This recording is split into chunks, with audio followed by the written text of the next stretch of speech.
What's up everyone, it's Scotty with MoneyVest. So in this video, I wanted to go over the very important inflation numbers, and there was a specific chart that shows that inflation is indeed at 0%, not even at 2%, but it's at 0%, literally. Like, we have not seen any inflation whatsoever.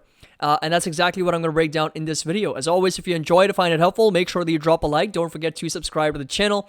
Link to our Discord and Patreon is going to be down below if you're interested in joining. And of course, getting access to all the buy and sell alerts, options alerts, trade ideas, everything's going to be included, as well as the members-only private videos. You get access to our Excel spreadsheets and, of course, our stock reports that we recently started. You can view them online and, of course, analyze 20-page reports, 7-page reports, stock reports that you can access through our Discord as well.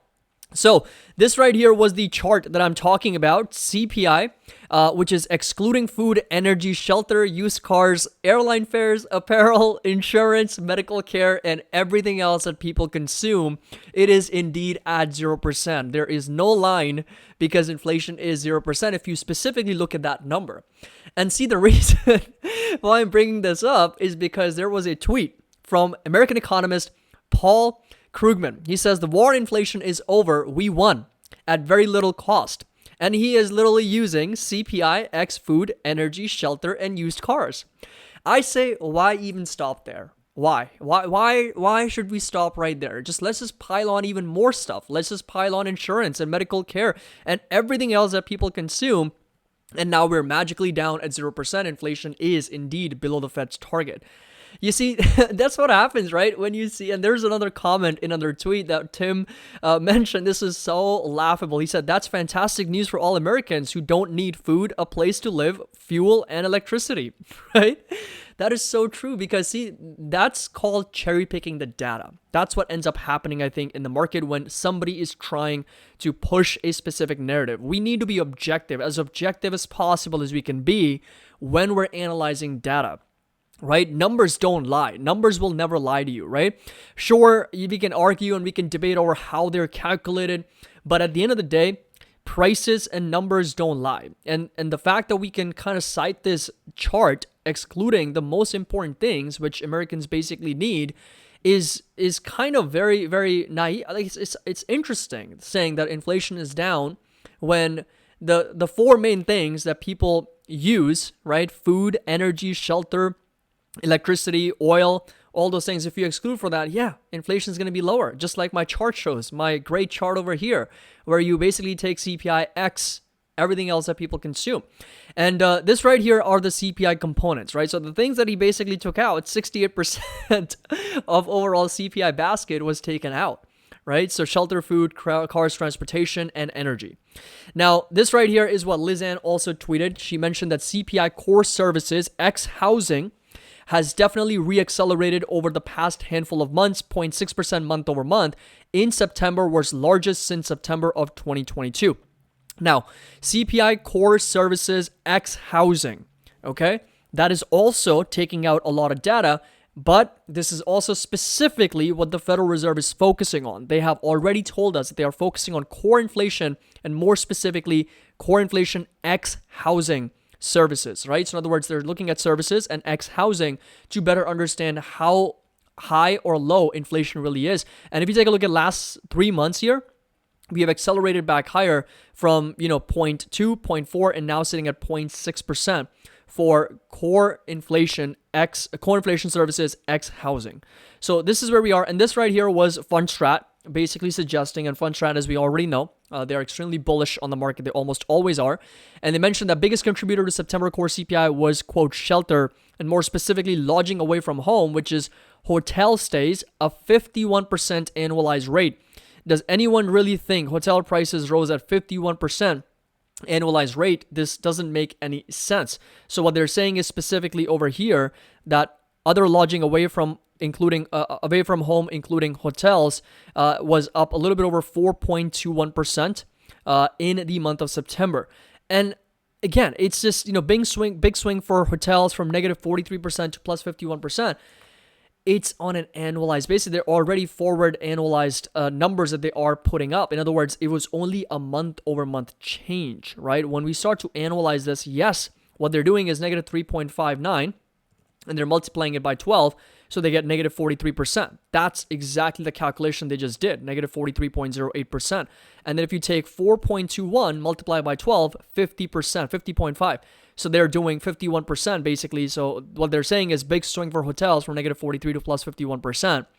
And that just did not happen. That didn't happen at all. And they're just like, oh, big swing. That doesn't make any sense on an annualized rate, because it's not an annualized rate. It's a monthly rate, right? Monthly rate. Yes, it's a forward-looking annualized rate, but these numbers are changing every single month. So they just went from negative 3.59% to positive 4.2. Basically, they were up on a month-over-month basis for hotel prices, right? So it's kind of interesting how a lot of the data can be kind of, I don't know, interpreted in so many different ways. That's what makes the market so interesting, is that we all can have the same data and interpret it in bazillion different ways and come to trillion different conclusions. That's what makes this so interesting and so crazy and bizarre at the same time. That you can spin the data all you want to make it look something else, and at the same time, come to different conclusions. Now, Yardeni research mentioned that price inflation is turning out to be transitory after all. The really good news is that headline and core CPI inflation rates, excluding shelter, rose just 2%.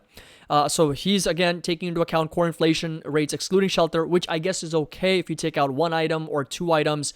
But if you start taking out more than two, like if you start taking out shelter and food and energy and used cars and apparel, like where does it stop at that point, right? So taking out that, it's only up 2%. So that's a good measure that I agree with Yardeni here. I do agree with him that yes, shelter prices are what's holding up inflation overall. And that's something that we did discuss in our yesterday's market live stream as well, right? We talked about how shelter is kind of holding all the cards right now. It's kind of the wild card where if it's not going to come down, well, that's going to be a bit of a problem for overall inflation, because that's what's keeping inflation sticky and a little bit more elevated. These two measures of inflation have already scored bullseyes on the Fed's 2% target. But of course, once you account for shelter, we're not there yet. And for those reasons, the market is still very much focused on a pause. So it's expecting, no hikes from the Federal Reserve towards the next couple meetings. So 2023, no hikes expected, and then rate cuts starting in June of 2024, seeing 3 rate cuts over the next 3 meetings after May. And this right here is where the Federal Reserve stands as of the most recent summary of economic projections. Now, look, this is where I stand with inflation, okay? I think we have to look at it from an overall perspective. Inflation is inflation, right? We look at it from a CPI perspective. I can slide with core CPI because food and energy tends to be a little bit more volatile than anything else, but we just can't take shelter out. Once you start to take shelter out, you are making wild guesses here that, if you take shelter out, if you take energy out, if you take food out, if you take this out, inflation's down to 2%. Like, I just don't agree with that type of analysis, right? I mean, it's like saying the S&P 500 is undervalued if you take the top 10 most overvalued stocks, right? It starts to kind of become, where does it stop? It starts to become very, very unrealistic. Like, I've seen Tom Lee did this type of analysis as well, where what they've done is Fundstrat, that they've taken out S&P 500, they've taken out the Magnificent 8 stocks or Magnificent 7 stocks, and the S&P 500 is trading at a 17 times earnings multiple, which is considered cheap, right? But if you account for those Magnificent 7, then it's trading at a 22, 25 times multiple, right? So we can't just take stuff out to make it look something different. So where I stand with inflation is that shelter is a big, big sticky part for overall inflation, right? If it doesn't come down, I think that's when inflation tends to be a little bit more persistent. And at the same time, I've already mentioned that I would not be surprised. The Federal Reserve's been very vocal. They've been very adamant with their rate hikes in 2023. Kind of on the fence here right now, considering what we learned from Neil Kashkari, from Christopher Waller, from Philip Jefferson, from Mary Daly, from all the FOMC members. I'm on the fence, still kind of on leaning more towards the idea the Federal Reserve may hike interest rates by 25 basis points one more time before the year's out. But of course, it's possible that they kind of hold back on that because the 10-year yield's been doing part of the Federal Reserve's work. So that's where I'm at. And I do expect the economy to come under some pressure if interest rates stay higher for longer, for the labor market, for the economic growth to start showing signs of some weakness if interest rates continue to be a little bit more elevated and higher for longer. And that's only going to create that buying opportunity for us if there is a recession as well, which will eventually lead to rate cuts, which will eventually lead to stimulating the economy and quantitative easing as well. So that's where I'm at the moment. But from these inflation numbers, I would still argue that it was again showing signs of being persistently more sticky.